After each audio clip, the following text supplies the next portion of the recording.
And hello, everybody. Welcome to another episode of Within the Cauldron. And today we have kind of like a last minute guest that we cannot resist. He said, okay, I do the interview and I snatch him up. You know how I am. Sounds like you like kidnapped. Yes, I did. I kidnapped him. This is Dan Radomski. Is that it? I was pretty close. Radomski. Yeah. Hello. So he is working with David and Heather Sloan at the Key West Ghost Museum, where this doll right here, if you guys can see really good, is Robert the doll. How many has heard of him? If you have, then you know what's going on. If you haven't, you're in for some education here. So let me get us a little bit bigger here. There we go. So, Dan, tell us about the history of the doll. How did Robert get his name? Okay. Yeah. Sure. So he's 120 years old, Robert. He's been in Key West that whole time. He was given to a little boy on the island named Robert Eugene Otto when he was a little kid. He was about 4 years old, and the boy became obsessed with this doll, and the obsession continued through his whole life up until he died in the 1970s. Robert got his name from the little boy. The little boy's name was Robert Eugene Otto, and he cared for the doll so much that he gave him his own name. Oh. He gave the doll the name Robert, and then the little boy went by his middle name the rest of his life, Gene. Wow. And Colleen, why don't you take the second question here? Well, I'm curious as to know how, because there's a lot of different theories out there, but how did Robert become haunted? Yeah, so nobody is exactly sure. A few stories that kind of have some evidence that to back them up. One of the bigger ideas is that it's haunted by the spirit of a little girl that died in that house where the little boy lived. His Oh. father, Thomas Otto, he was a doctor, and he would treat his patients in his own home. And there's a story of one of the Otto servants having a little girl that died in the early 1900s, and the Otto family gave them medical attention. So a lot of people believe it to be the spirit of that little girl, which would make sense. It would explain why the little boy Gene liked him so much. He had a buddy in there with him, like a companion that carried him through his whole life. But there's different ideas. If it's a little girl, then why have all these horrible things have happened to people over the years, right? His curse is nasty. People blame Robert for accidents and injuries and personal problems. Like, why would a little girl do that to you? There's other ideas. Some people believe it to be the spirit of Gene Otto himself. Maybe Gene, he dedicated his whole life to Robert. And maybe after he died, he was ready to move on from him. And now he clings onto the doll. And then when people go to that museum and antagonize Robert, Gene's the one that might be giving you issues. But he's been at that fortress for over 30 years now, and there's been a lot of paranormal investigators and psychics, sometimes mediums, come and see him. Some of them think it's something more malicious, something darker, and it pretends to be something like a kid. It shows itself like something like a little girl, and that's why the boy Gene was so obsessed with them. So there's nobody's really exactly sure. There's a lot of different ideas about it, though anecdotally, what I have experienced around him does lead me to believe that there is the spirit of a little girl present around that doll, and that's just based on things that have happened to me while I've been in there alone. Like I physically have felt what I would describe as like a kid trying to get my attention, like somebody poking me on my back or like tugging on my arm. But then the results we get through different spirit boxes, different equipment we use in there, people are kind of coming up with the idea that it is a kid that hangs around Robert. but nobody's sure exactly. Wow. Can I interject, Chrissy, for a quick moment? How old was the little girl that died in the Otto home? Do you know? There aren't very clear records, but her mother, her name was Emmeline Abbott, and she was a servant for the Otto family. And in the year 1900, her census record indicated that she didn't have any kids yet. 10 years later, the 1910 census, that recorded 0 children alive, though 1 child deceased. So within that 10-year time frame. Okay. All right. That makes sense then. Okay. Thank you. Yeah. Okay. Is it true that you need to ask permission to take his photo? What happens when you don't ask his permission? And I also have another question. I've heard that people send you guys letters to beg for his forgiveness. And what do you guys do with those letters? Okay. Well, let me start with the photo. I did a lot of research. Yeah. The people that go in there and antagonize Robert in some way, like disrespect him in some capacity, they are the ones that leave that museum and experience his. I'm gonna go check on my computer. And the only way to lift the curse off of yourself is to go back there and apologize to him, or write to him, or send him letters. So he gets apology letters every week, and I read the letters to him. I deliver the messages that people send, and they are intense. People will blame him for strings of bad luck and like accidents and injuries after they mess with him in some way. But the photo idea kind of got started after he was put out on display at that museum. Something that still happens around him today quite often, batteries die around Robert. And this happens in other haunted places, like battery drain, equipment doesn't work right. So they put him out on display in the 90s, and people were going in there with him, and they didn't have cell phones on him or anything, but their cameras would die when they try to photograph Robert, or they wouldn't function right, the photos wouldn't develop. So it kind of snowballed this idea that you're supposed to ask him for permission. It's meant to be a sign of respect, but when you do that, when you ask him permission for anything, you invite whatever's in there, and you enable it to interact back and forth with you, and nobody is exactly sure what it is. So I always tell people to be very even and level with him. And if you do decide to take a photo of him, it is a good idea to say goodbye to him when you're finished. Be very firm with closing out the interaction. Be very firm with your intentions with Robert. You're not really too smart there. Anecdotally, there's stories of people going there, asking him permission for a picture, and then having things happen to him anyway after they leave the fort. How would you know if he says yes? Is another. Wow.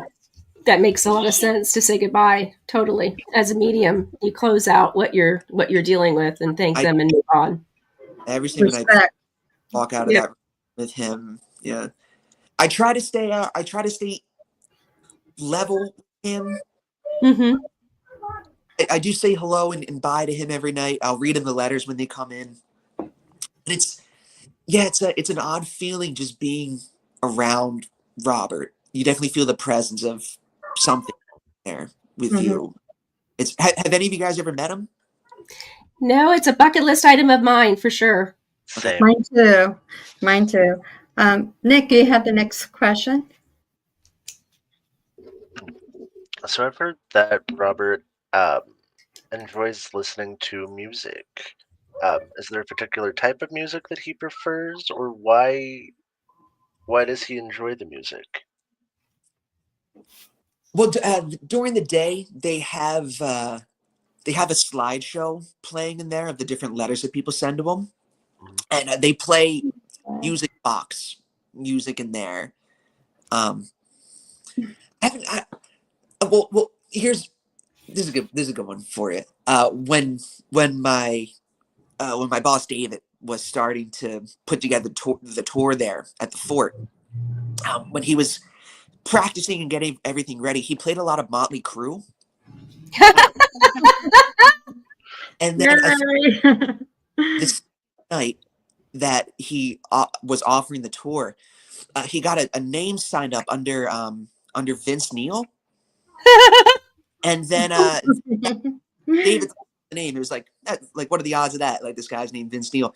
It was him. He came on the tour. It was actually Oh. yeah. And for weeks, David had been back there playing Motley Crue, and then I think it was the third night he showed up on the tour. It was insane. And That's awesome. That's really awesome. other than that, though, I'm not familiar with any other stories involving music with him. But the music box playing there really sets a spooky atmosphere for everybody. I bet. But that's kind of cool. That really is. Are there other rules that people have to follow when they visit him? Well, I definitely stress to everybody that goes in there to be nice to him. And that's really all you have to worry about. I would also tell you to be level with Robert, because again, you don't really know what's in there. But as long as you are respectful and nice to him, you will be okay. Cool. Wow. Oh, she's back. We're at number 6, hon. Oh, okay. Sorry. Okay. Do people experience things do people experience things post visit? Like after they visit Robert, do they even before the visit? Even before the visit, do they have things that happen? Well, I'll think over the before aspect of it, but definitely afterwards when people make fun of Robert or mess with him, they leave that fort and they start to go through the curse, and the scale of it's always different. But the letters I read to him, people blame him for like car accidents sometimes, and like I had one last month, and somebody wrote that him and his girlfriend came to visit the fortress, and on the way out, his girlfriend knocked on Robert's glass. Mm-hmm. Oh. And then they were driving back up the Keys, going back toward Miami, and they got into a minor car accident. Oh. And they were fine, but they wrote to him the next day. I'm sure, my favorite letter I've ever read to him. Oh, good. Years ago. People send bizarre things to the fort sometimes. Like you're never sure what it's going to be in the package or the envelope. Mm-hmm. And I could feel something in this envelope. Like there was like something hard inside of it. I was like, I had no idea. I like ripped it open and I dumped it out, and this pin fell out. This big yellow pin that they sell in the museum and the gift shop, and it says Robert did it. And the note in there said, "Dear Robert, a few months ago I stole this from the gift shop, and ever since life has like fallen apart. And, like, please forgive me. Here's your pin back." Wow. So they're always different. Some of them are very intense, and I've read one to him where somebody said that they went in there and laughed at him, and then they had to get their appendix taken out a few days after. Yeah. A different scale of it. I have another question real quick that goes hand in hand with this one. Does after you read the letters to him and they beg for forgiveness, is the curse lifted? Yeah, it does seem that we don't really get any follow-up letters of people like asking again or like writing him twice to say that they're sorry. So yeah, it does remove this curse off of you. If you only if you really mean it, though. I feel like people that sincerely apologize to him and recognize that what has happened to them is a result of going in there and antagonizing Robert. That's when I think that it really does lift off of yourself, is really when the curse is gone. I would do exactly what Robert did, though, if someone was disrespectful to me as a spirit. Like, I know, I would be the same way. And I was just going to say, I could totally see it being a little girl more so than a little boy. I totally could see that being more of a little girl being angry. I totally can see that. Yeah. There's another idea that's tied in with the little girl and the servant, Emmeline Abbott, the little girl's mother. Some people think that maybe Emmeline was upset with the Ottos. There are records of her filing lawsuits against them later on in the 1920s. Oh, wow. So maybe she, out of anger, took that doll from the little boy and used it in some kind of ritualistic practice just to curse him and his family. Though there's not a lot of evidence that that suggests that. A lot of the ideas about Emmeline are kind of racially motivated as well. She was Bahamian American, so people back then thought that Bahamian Americans must practice Like voodoo voodoo or something. magic. Yeah. What the big idea about Robert is that he was made in a ritual, was made by somebody that was upset with the Ottos. So they physically Oh.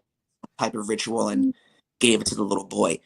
Though we know that's not true. Robert was a German made off in the Steiff company, Yeah. and Yeah. the little boy's family brought him over from Europe.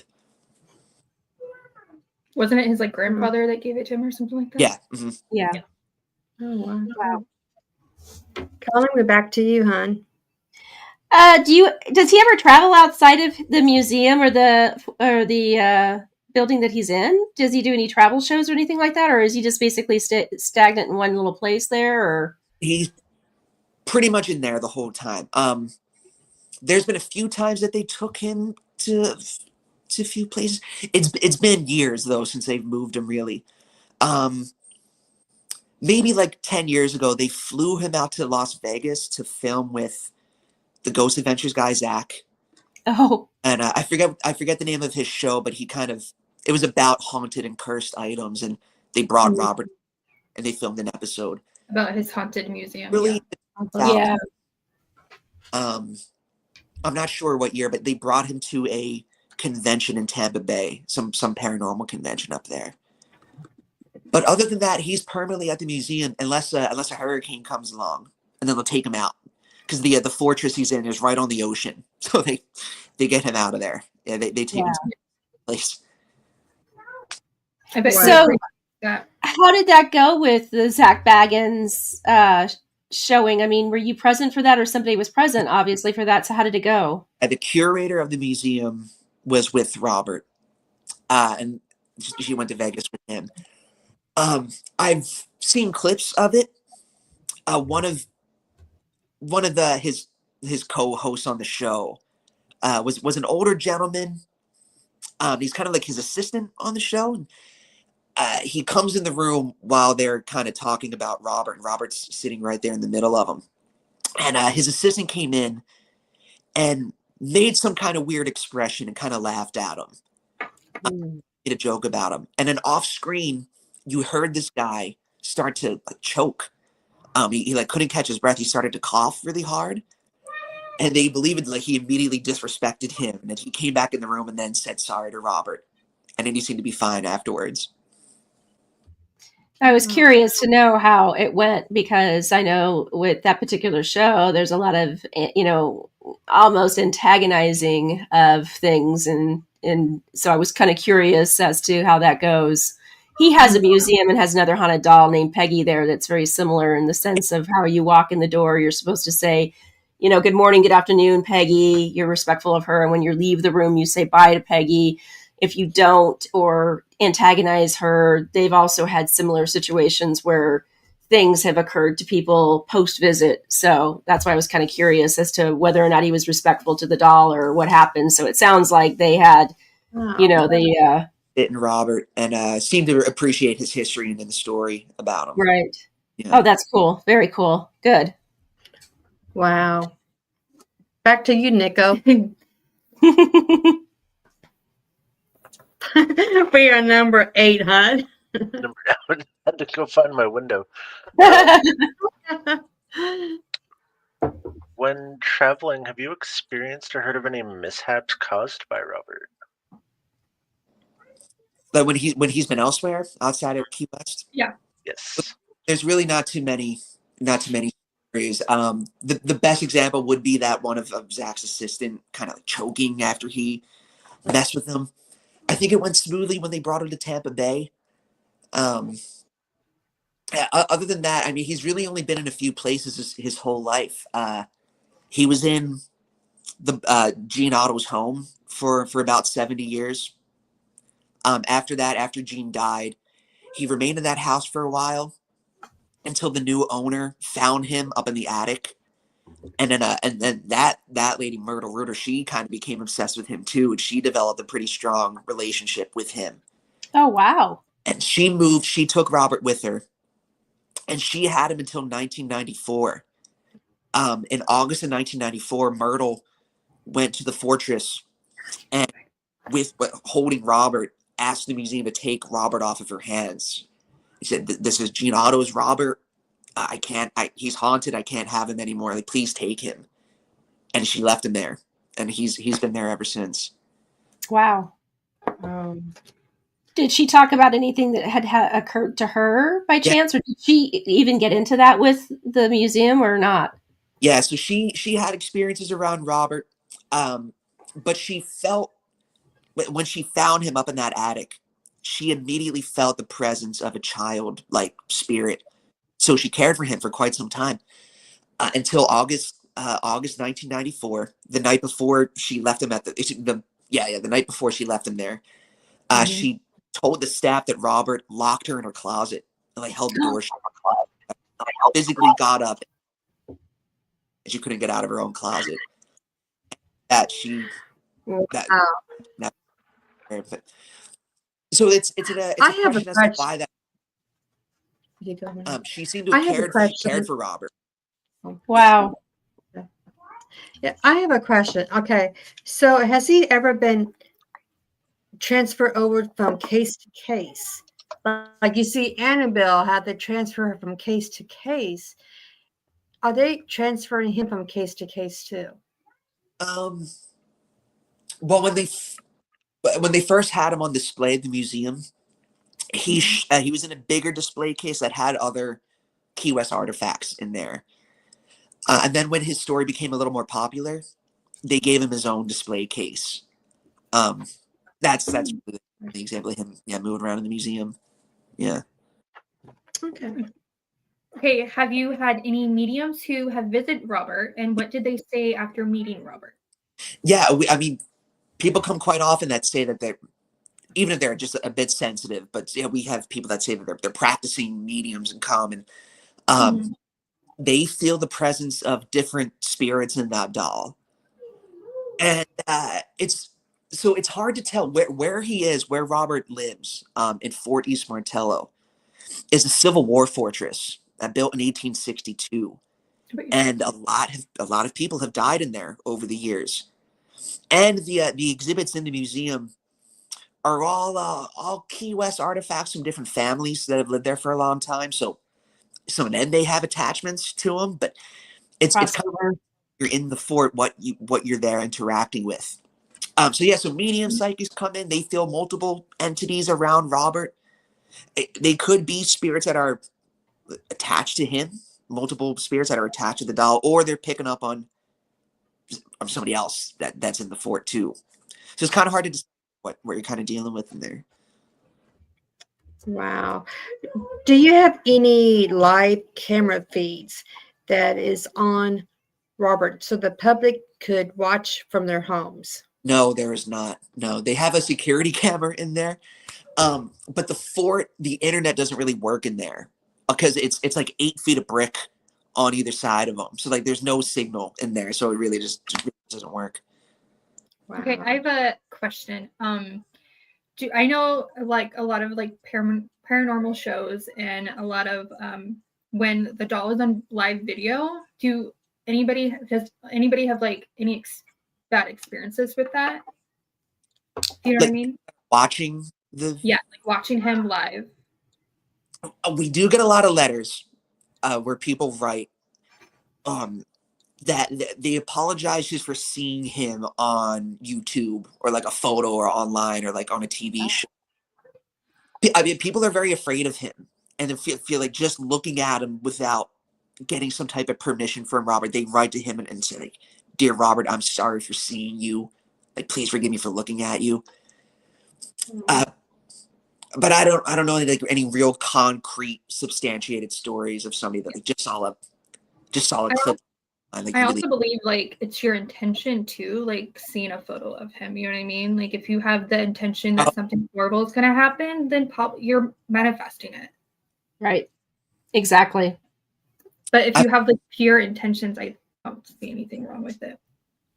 I've also seen the comments on like Sam and Colby's videos there at the fort. Everybody writes like, like, I do not claim any negative energy from from this, like that kind of thing. I'm sorry for looking at you, Robert, just in the comment section of the videos.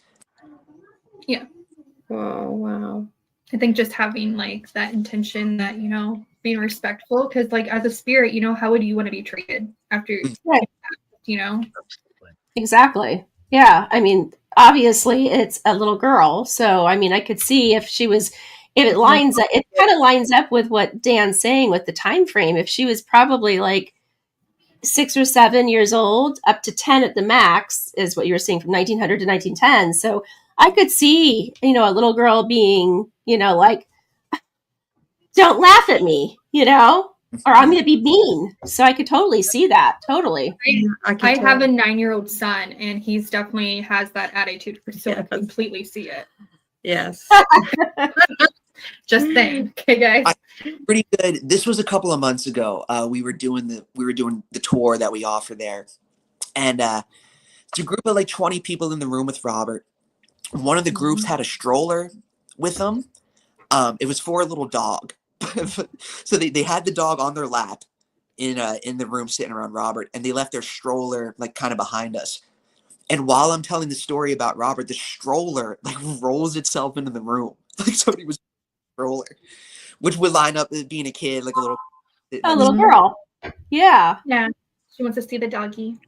Yeah, people get like poked on the small of their back in there, and like shirt tails get tugged on, like clothes get pulled on, like it's a little kid like trying to get your attention. Yeah. We have a comment here from the Call Hall Crew Paranormal.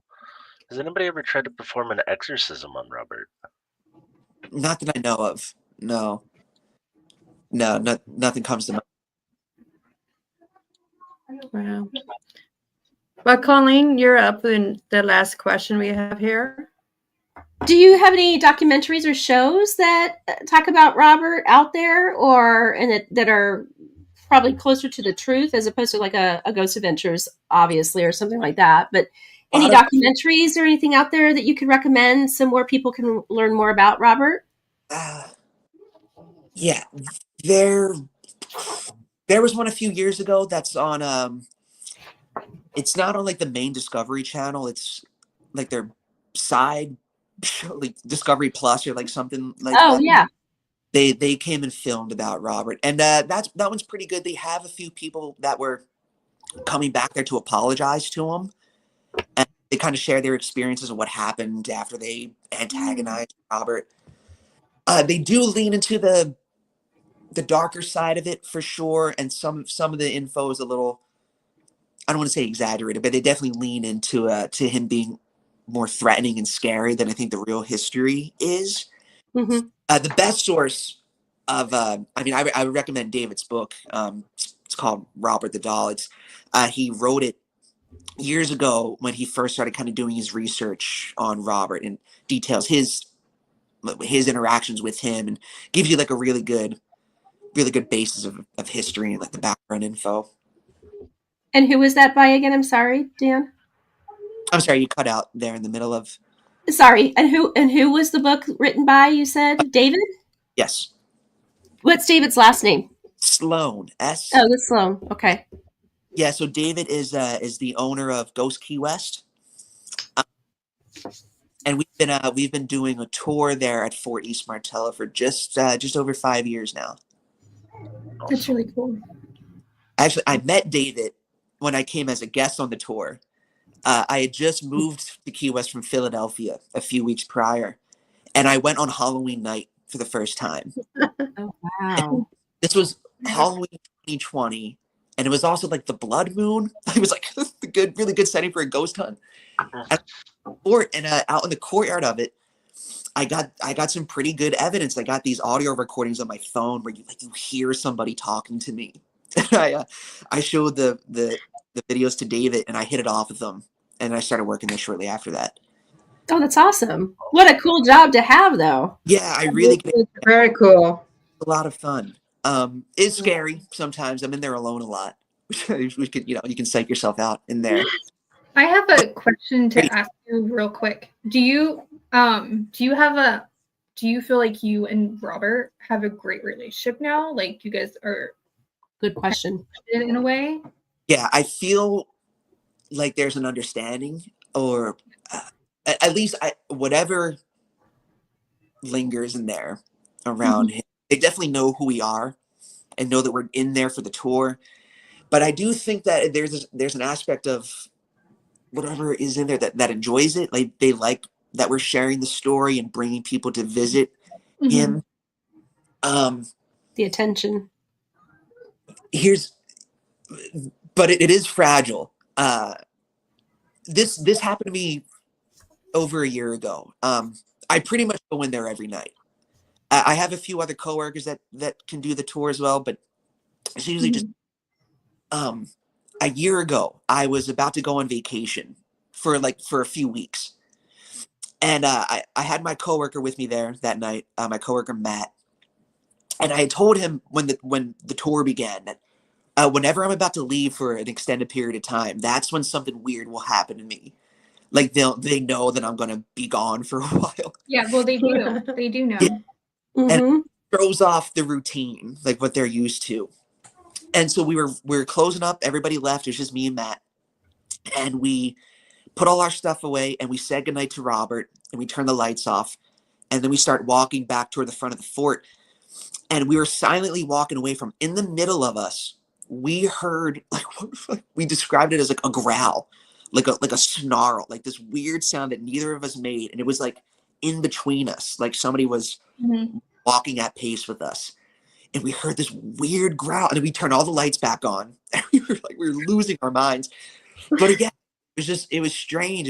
And the night before I left to be gone for a few weeks, it was like they were upset with me. Like they didn't, they weren't comfortable, or like they don't want me to go. it's what it, yeah. But other than that, I do feel like it's an understanding. I do feel better around Robert than elsewhere in that fortress. Some parts of that fort are so heavy, very somber. The energy I feel is like comparable to what I felt in Gettysburg, like bigger battlefields like that. Just like a wet blanket hangs over that. And some of it's intense, and I'm always eager to leave a few rooms in that building. The one photo I sent you guys, the big brick fort. Yeah, that's in the middle of the fortress. That's called the Citadel. The Citadel in the 1860s was used as a yellow fever hospital for the soldiers, people working on the fort there. Yellow fever was a big problem back in the 1860s here, and quite a few people ended up dying in that building. And that left over a lot of energy. And I bet. Is that the building that you feel the most residual energy to as well? Or is that the one that you're the most uncomfortable with? Or the one I'm most comfortable with. There's definitely residual energy that hangs around in there. Like a few times I've heard what sounds like several guys talking to each other, like a heated conversation, and it's like a moment in time playing itself again. It's so bizarre. But I do feel like a lot of them are intelligent, and they have some sort of consciousness to them, and like they also know that we're there for the tour. And we get a few recurring names over and over again through different devices on the spirit box, through like little digital voice recorders. And I feel like some of them like know that we're there for the tour as well, and they come out and they make themselves known to us. that's really cool. Yeah, it's a fascinating fortress.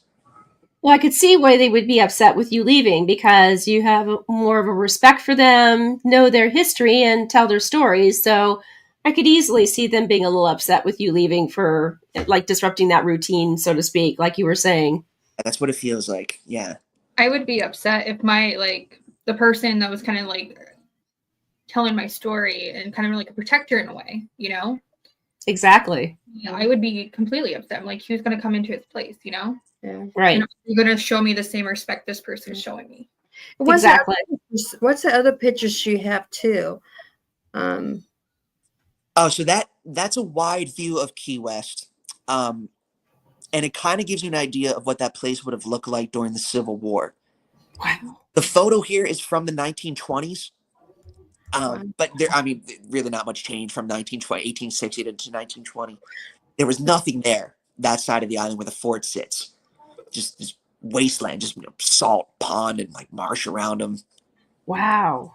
People that were there during the Civil War, they would have felt very isolated and very alone, removed from the rest of the world. And then they get down here and they end up dying of yellow fever. Mm. I feel like that's why they're there. That's why that energy hangs around that place. Mm. The Civil War history of the fort is amazing. It's a Union fortification, even though it's down here in Florida. The Union captured Key West when the war broke out, and it belonged to them the entire time. Yeah, the history surrounding that is pretty awesome. I mean, yeah, I could see where a medium would walk in and pick up on all the residual energy around the building. So that makes a lot of sense. It would be intense. It would be intense, yeah. Who are these two handsome men here? So That's me and my coworker. That's me and Robert there. Now, did Robert always have the dog? Did that come with him, or is that something that's an addition to? Or they wanted him to have a buddy in his display case. Okay. Leo the lion in there with him. Okay, so that's Leo the lion. Okay. Uh, Leo. I'm a Leo, so I love that. Something else in there with him. Yeah, that's cute. Very cute. Like respectful. Yeah, we too. have a question from Teresa. How many people visit him in a week? Well, during the day, it's a open museum, like self-guided museum. So quite a few, probably like around 100 people a day for the regular museum. Oh wow! And at night, we do one tour a night, and we hold up to 30 people. Usually, like we have like a pretty good crowd there. So yeah, like a couple, like 100 some people a day around that. Different times of the year. In the summer down here, it's a lot slower. So hot on Key West, nobody really wants to visit, so it slows down a little bit. But yeah, people come from all over the place too to see him there. Wow. I had a group a few weeks ago that came from Germany just to come do the ghost tour. That's the only reason they came to the United States was to go see Robert. So who is most haunted, Robert or Annabelle? So they call Robert the world's most haunted doll based on how many people have gone there and have had something happen around him. Oh, I could see that. Yeah, so he has over 10,000 letters people writing to him over the years to apologize. Holy cow! The stories are crazy, but there's only a few substantiated stories around her, like where multiple people experience involving that doll. Whereas Robert, like hundreds and hundreds of people have had experiences with him in that fortress. Wow. Dan, you mentioned that you had ghost tours. Are those the ones you do daily to show Robert off, or is that something even more in addition to the daily tours? Yeah. So the regular hours of the museum, it's just a self-guided place. You just walk around on your own and check out the exhibits. Robert's there is one of the exhibits. Every night at 9:00, we lead. It's a tour, but it's more of an investigation as a group. Oh, cool. We can bring up to 30 people, so we have different groups sign up, and we set up the motion detectors around us. We give out different equipment. We use EMF readers and spirit boxes and dowsing rods and pendulums throughout the tour, and we go through the fort and we try to. We got 10 minutes. Do you have anything happen? See if we could interact with anybody. And a good chunk of the time is dedicated to Robert, of course. But there's so much Civil War history to talk about in there. You could ramble on for hours. I would be so fascinated by it. I love history, so I would be like, just tell me more. Yeah, you gotta the building itself is so cool. Yeah, it's amazing place. Does he ever move around in his display case? Yes, yeah. Oh, wow. Not seen that happen. But I've heard stories, or the staff that works there during the day. So he's in his case, he sits on a chair and he's tied down to that around his waist, but his legs are propped up and kind of folded over one another, if people say that they have seen his feet sort of move around, or like his leg will raise a Oh, little bit. wow. I've heard people say that they think that his expression changes, but then you just look at him and like he looks a little different. Or I've also heard that people have seen his head like nod like up and down a little bit. Though personally, I've not seen that happen. But I've been told, people that have been in the museum, that like, yeah, I saw him move around back there in that case. One time before the tour started, I was waiting for everybody to arrive, and his case is alarmed, has a motion detector in there, and the alarms in the building started to go off, and I had no idea what was happening. It was like this piercing alarm, and I ran to the front door of the fort, and they have like a keypad there for the alarm system, and it said motion detected Robert's case. So he moved around so much that it set the alarms off. Oh, wow. Incredible. Yeah. But Wow. I didn't actually see it happen. You know, That's a shame. I was Go ahead, looking Chrissy. I was looking on the internet last night, and I saw these DVDs from the UK about, let me see, what is it? It was the Can we read it? Curse of Robert? The Revenge of The Robert. Revenge, yeah. And the Curse and the Return. So I never know these DVDs I've never heard of exist. I know, but I'm going to look them up. I've never seen the movies, but there is kind of a weird story with it. So Robert is he's technically owned by the Art and Historical Society. That's who manages the museum. So he's like the property of them, like like LLC or like whatever. So that I think this is the same guy, but this guy made a few movies based on Robert's story, but he didn't get permission from the Art and Historical Society to make them. Oh, gotcha. Problem for legal reasons. I can't like really articulate too well, but like you have to have like a deal with them. But he just kind of went above their heads and just made these movies. And I heard that he had all these health issues after the movies came out. I think I'm not entirely. I think he died a few years ago. Oh. And under like weird circumstances. I've never seen the movies. I don't know too much about this guy, but I heard that the director of these films that he really like wasn't allowed to make, like had a bunch of trouble after that they were released.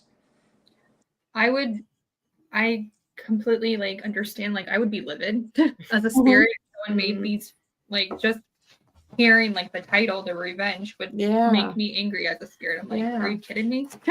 I'm pretty sure it's that guy. I don't know like too many details about him, but yeah, I know that whoever that director was had issues after the movies came out. Yeah. Amy, you should tell everybody about what happened when you were trying to upload the photographs. Oh, for some reason, like I have like a brand new iPhone, and it would let me save every picture besides the picture of Dan and Robert. It wouldn't let me save it or send it to my mom or Nico or anyone. So Nico. Yeah. Stuff like that happens all of the time. A couple of weeks, somebody asked me to film a video of them in front of Robert, the camera, and it was just on their iPhone. And I handed the phone back to him, and the video was upside down, like for no reason. Like the video just down, and I held the phone like normal. Once somebody had a Polaroid camera in there, and I saw them take a photo of Robert, and it came out and it was black, like nothing came up on the image. And then they're like shaking and looking at it, and then all of a sudden their camera started to spit the rest of the film out. I just have a strange history with haunted dolls and tech issues. So I get it. I completely understand, and I'm good. Yeah, don't around him. Sometimes like just the mention of him will lead to something happening. This was last 2 years ago. I was invited to be a part of a paranormal convention. It's the one in Michigan every year. It's called Paracon. Oh yeah. And I had a long way to get there from Key West. It was like Key West to Miami to like Atlanta somewhere else. That place too. Wow. Detroit to Sault Ste. Marie, Michigan. Wow. It was like my 6th flight, my last one. And I'm at the gate, the plane's there, and I start seeing all these people I recognize from TV that are going there for the convention. And it's like Satori Hawes and her dad, like the Ghost Hunter group, Yeah. the brothers, different like YouTubers and TV shows, and they all kind of knew one another. And I went over and like said hi to them. Like we're just about to get on the plane. Like hi everybody. Like my name's Dan. Nice to meet you guys. I'm coming to the convention. I'm down in Key West and I work with Robert the doll. And I swear to God, as soon as I got done saying that, they came over like the PA in the airport and they were like, "Your flight has been canceled." like that. And then we all had to stay there overnight in the airport for like another. Interesting. And then there was like a tornado touchdown on the runway, and everybody was like, they were telling people to get away from the glass in there, like, Wow. like That's wild. it was immediately after I said something about Robert, and then a lot of them blamed me for that. They were like, "You should have known." Well, tell Robert I am sorry. Yeah. So is there a proximity to like how far away you have to be from Robert to be able to say his name without consequences, or is that just Good if question. you're intending to talk about the doll, Oh, then interesting. we'll hear you? Well, you guys, going back to what you guys said earlier about your intention with him, I guess. I mean, I guess no matter where you are, if you're talking about him, you're kind of stirring up that energy. And if if you antagonize him from anywhere, I mean, you're opening yourself up to trouble too. Yeah. So I would say no in terms of like like range of signal that he has. That'd be Yeah, quite far, clearly. To Oh, yeah. Michigan. Okay, pure intentions. Maybe we should say extra blessings tonight. Yep. Yeah. Protection candle. Yeah, I always collect though. Use a few things like Florida water and like Ascodita powder in there, and Mm, even if I don't use it, I'm sure to say goodbye to him. Maybe we Or- should write a letter to him and tell him thank you to having Dan come I'm on. Yeah. You Oh, know? yeah, I would love to. I'll read it to him for sure. Yeah, absolutely. You have to just give us where to send it to, and we type it up. And oh, yeah, I we see. should Yeah. include that in our You could probably description just here, send so a that message if to him. anybody incurs Robert's wrath, they know where to send their letters to. So, Very true. you send it right to the museum. You address it to Robert. It's Fort East Martello down here in Key West. okay, Perfect. that's on the website too, I think, isn't it? On the, Yeah, yeah. ours is Ghost Key West. I'm sure it says it. Yeah, I think that's what I saw the other day. I have a very deeply I deeply respect haunted dolls because I had my Yeah. experience, which Nico knows all about. We don't have time to go into it, but I respect them, Mm-hmm. and Yeah. I will never say anything ill of any haunted object. Before we end, does anybody else have anything to say? Oh, any That's a good questions? one. Oh, Did you ask permission to do the interview to talk about Robert? Oh yeah. So I guess what she's saying is, did Dan ask permission of Robert to be able to do the interview with us tonight? Okay, I got you. So, no, I did not. Though but the intention here is to share the history, right? Right. Not coming And from trying to antagonize him in any way. right. Right. And when you ask Robert for permission, you're giving whatever that is power over yourself. You're inviting it in. It's not great, especially if you're not careful while you do it. If you don't take precaution and say bye to him when you're done. Yeah, and our intentions are pure. Like, we just want to educate people, and it's an intriguing story. I'm It is. sure everybody's fascinated by it. So. Yes. Yes. Well, and to show more respect towards inanimate objects that have, like we talked about in the last podcast, the psychometry of what mediums, what we can do for psychometry with individual items, and showing respect to the items that have attachments to it. So it's very educational to have that on. So I agree. Yep, absolutely. Completely.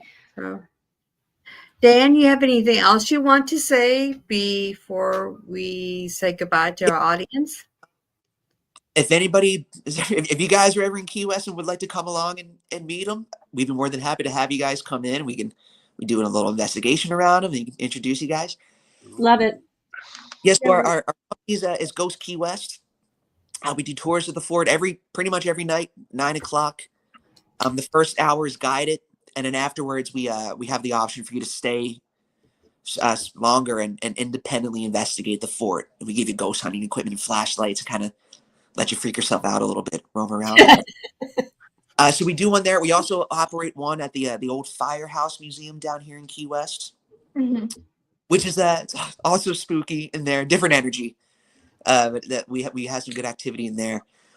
And then next fall we should be operating ghost sales once a month, where we did it over the spring, not doing it this summer. We would go out on an old schooner, this old sailboat, and we cruise around Key West, and I share ghost stories about the island, different nautical history and superstitions and stuff How like fun. Cool. It's cool. That would Yeah. that would be something I would be interested in doing. It's the next mother and daughter vacation. Yeah, that would be cool. West. Colleen, you can come on too. You be the Auntie Colleen, okay? Yeah, thank you. Guys, Let's go, girls trip. Yes. Well, Dan, thank you so much. Very interesting. Very Yeah, interesting. fascinating. Absolutely. Thank you. And, Yeah, thank you so much, Dan. We appreciate it. if you're ever in Key West, it's a ton of fun down here. It's a great place to visit. Let us know. Yeah, we'll hang out with Robert. We'll talk to him a little bit. Would love to do that as a medium. I would love to come down there and hook up with you and learn more about him and the building and everything. So There's plenty of haunted places on the island too. Key West is filled with spirits down here. I bet. Oh, I bet. Especially awesome. with all those hurricanes and stuff. Yeah, that's really awesome. But we just want to say thank you. Subscribe to both of the channels we have within the Cauldron and Behind the Witch's Veil. Subscribe, like, and share out. And Dan, once again, thank you so much for coming on. And thank you for getting back to me within like 5 minutes. It was like, oh, wow. I was so excited. It's like, I got to tell Colleen. It's like, you know. I was like, I'm so excited. I hope I gave you some good info there. Oh, absolutely. It was awesome. You did. Well, Nick, you want to take us home? Take us out of here? Thank you guys for watching, and have a blessed night.